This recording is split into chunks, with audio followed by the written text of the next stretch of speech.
My name is Morley Levine.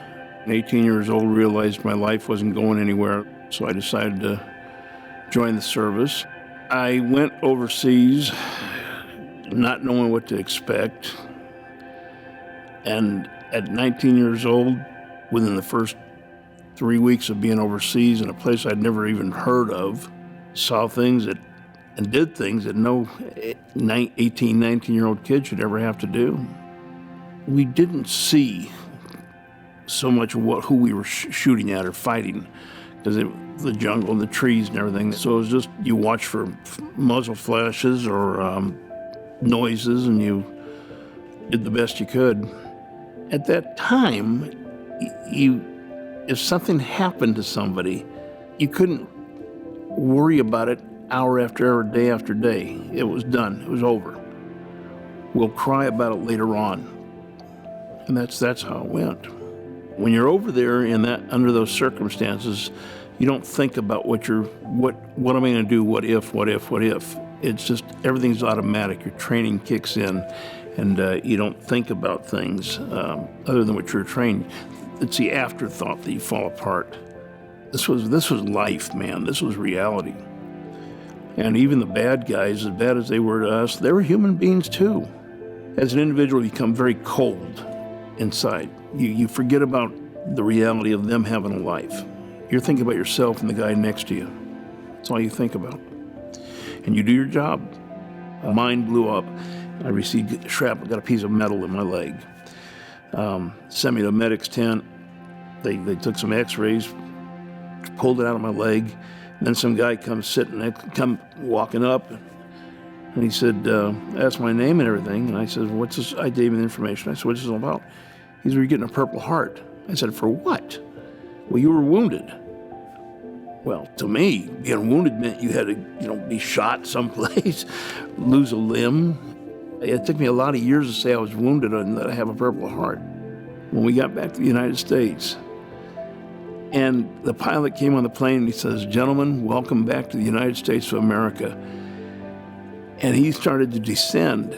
And just before he had touched the ground, that plane got so quiet, you could hear a pin drop.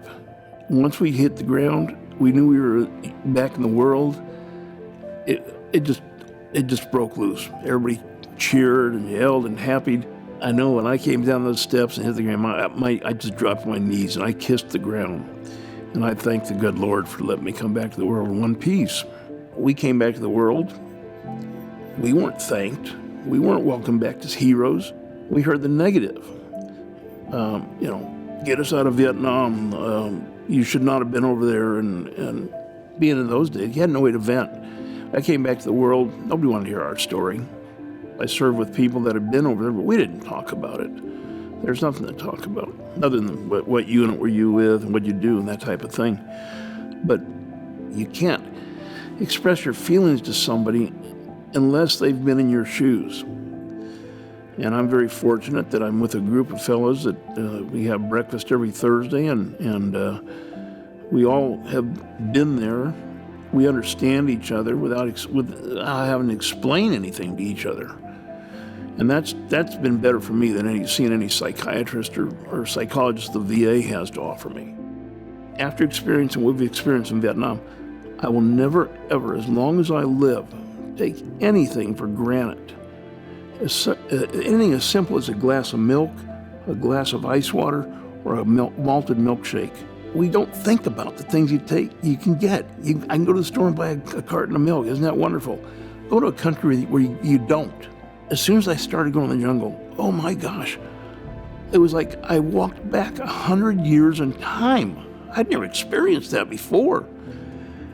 People, they're living in these grass hooches. They have nothing. They literally have nothing except what they made for themselves in the village. People that have served this country have made it what it is. This is why we have the freedoms and we have the things that we have. If you've never served and you walk up to a veteran, I want to thank you for your service. To them, those are just words. They're just verbally expressing, it's a nice thing to say. But to us, it goes to the heart. The festival in Daytona, this is our welcome home. I feel that it's the world's way of saying thank you.